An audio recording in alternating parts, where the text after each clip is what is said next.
பார்க்க வேண்டும் அப்படின்றதெல்லாம் உங்களை விட எங்களுக்கு அதிகமாக தெரியும். ஸோ அதனால் அதை கூறக்கூடிய ஒரு தளமாக நான் இதை எடுத்துக்கொள்வேன். அதனால் இன்றைக்கு நீங்கள் எல்லா பெற்றோர்களும் வந்திருக்கீங்க.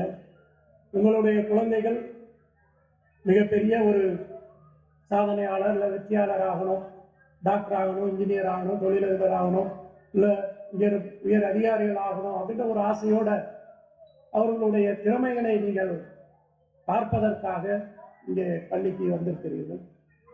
உண்மையிலே அனைத்து மாணவ மாணவியர்களுக்கும் அவர்களுடைய திறமைகளை வெளிப்படுத்தும் அனைத்து மாணவ மாணவியருக்கும் அவர் பின்னாடி இருக்கிற ஆசிரியர் பெருமக்களும் இந்த தருணத்தில் என்னுடைய வாழ்த்துக்களை தெரிவித்துக் கொள்கிறேன். பள்ளி என்பது ஒரு நம்முடைய ஒரு வளர்ச்சிக்கான தயார்படுத்தக்கூடிய ஒரு தளம். எல்லாரும் பேசினாங்க கல்வி முக்கியம். கல்வி ரொம்ப ரொம்ப முக்கியம்தான். வாழ்க்கையில கல்வி முக்கியம். ஆனால் கல்வியை விட ஒழுக்கம்தான் தலை சிறந்தது அப்படின்னு நான் சொல்லுவேன். நான் மட்டும் சொல்லல, திருவள்ளுவர் 2000 ஆண்டுகளுக்கு முன்னாடியே சொல்லி இருக்கிறார். அவர் ஒழுக்கம் உடைமை அப்படின்ற அதிகாரத்தை எத்தனாவது அதிகாரமாக வைத்தார் என்றால் 14வது அதிகாரமாக வைத்தார். ஆனால் கல்வியை அவர் வைத்த இடம் 40வது அதிகாரம். அப்ப கல்வியை விட ஒழுக்கம்தான் சிறந்தது அப்படின்றது 2000 வருடங்களுக்கு முன்பே திருவள்ளுவர் கூறியிருக்கிறார். அதற்கோசம் கல்வி கற்கக்கூடாது என்று நான் சொல்லவில்லை. கல்வி கற்கக்கூடிய இடம்தான் பள்ளி, அது ஒரு மாற்று கருத்து கிடையாது. ஆனால் ஒழுக்கம் சார்ந்த கல்வி என்பது ரொம்ப ரொம்ப முக்கியம். இன்றைக்கு ஒழுக்கத்தில் சிறந்தவராக இருந்து கல்வி கற்றவர்கள் தான் இன்றைக்கு மிகப்பெரிய சாதனையாளராக இருக்கிறார்.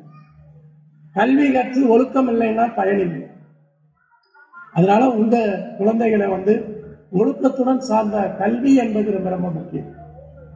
அதனுடன் இந்த பள்ளியில தான் அறிவு என்பதை நாம் வளர்த்துக் கொள்ள முடியும்.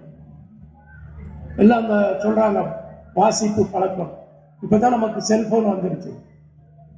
இருக்கும் 8 அடி உயரம் இருக்கும். அதுதான் கம்ப்யூட்டர். அந்த காலத்துல 60கள்,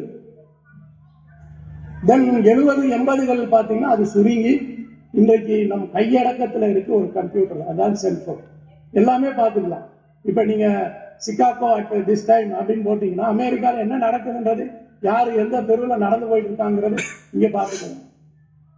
ஸோ இதெல்லாம் ஒரு அறிவியல் வளர்ச்சி. இந்த வளர்ச்சிக்கெல்லாம் காரணம் ஒரு மனிதனுடைய மூளையில் ஏற்பட்ட ஒரு சின்ன பொறிதான்.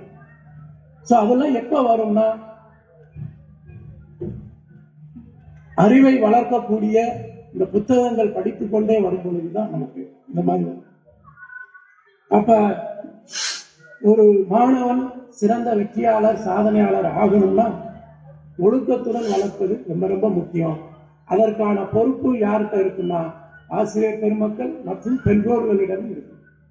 அதாவது ஒரு பழமொழி சொல்லுவாங்க, கண்டிக்காத மாணவனை நாளை காவல்துறையும் நீதிமன்றமும் தண்டிக்கும் அப்படின்னா. அவரு அகர்ச்சந்த் சார் கிளியரா சொல்லிட்டு போனார், கண்டிக்காதீங்க, அன்பா சொல்லி வளருங்க அப்படின்னு.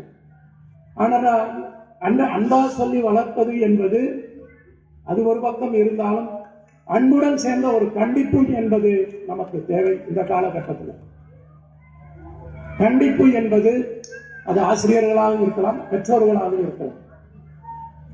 அதுதான் நான் ஒவ்வொரு இடத்துலையும் போய் சொல்லுவேன். நான் ஆசிரியர்களும் சரி, ஒவ்வொரு பள்ளிக்கூடத்திலையும் ஒரு 10-15 நிமிடமாவது அந்த மாணவர்கள்கிட்ட பேசுங்க. இன்னைக்கு என்ன நீங்க பேப்பர்ல படிச்சிருக்கீங்க, மற்ற புத்தகங்கள்லாம் படிக்க ஆரம்பிக்கும். காந்தியை பத்தி படிக்கலாம், நெல்சன் மண்டேலாவை பத்தி படிக்கலாம், ஆப்ரஹாம் லிங்கனை பத்தி படிக்கலாம். அவங்களாம் சாதாரணமா இருந்து ஒரு மிகப்பெரிய வெற்றியாளர் ஆனாங்க. எப்படி ஆனாங்க அப்படின்றத பத்தி படிக்கலாம். இப்படி அறிவை வளர்க்கக்கூடிய புத்தகங்கள் படிக்க படிக்க படிக்க என்னங்கன்னா நமக்கு ஒரு தன்னம்பிக்கை வரும். ஏன் நம்மளும் ஏன் சாதிக்க கூடாது அப்படின்னு. ஐன்ஸ்டீன் சொல்லியிருப்பார், நாலேஜ் இஸ் பவர் அப்படின்பார். அறிவுதான் உன்னுடைய மூலதனம். அறிவில்லைன்னா எதையும் சாதிக்க முடியாது. அறிவு எப்படி வரும்? படிக்க படிக்கத்தான் வரும். அறிவு வளர்ந்தால் தன்னம்பிக்கை வரும். தன்னம்பிக்கை வர வர ஒருத்தனுடைய எதையாவது ஒரு சாதனை செய்ய வேண்டும் என்ற அந்த ஒரு ஆர்வம் வரும். தன்னம்பிக்கை வரும்போது அந்த ஃப்ரீ மைண்டா இருக்கும்.